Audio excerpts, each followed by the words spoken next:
Buka puasa dengan mihun dan lontong kegorengan. Yuk, mari kita buka puasa. Bismillahirrahmanirrahim.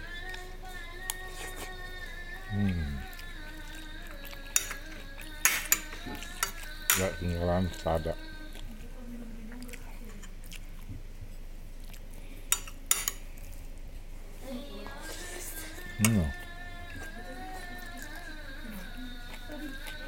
Dan bakwan.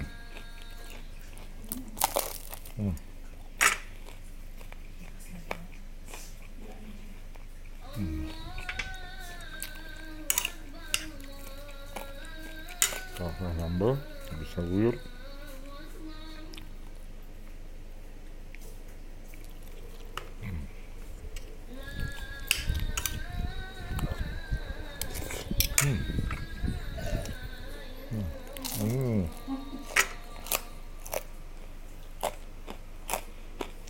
Tambah dengan lada.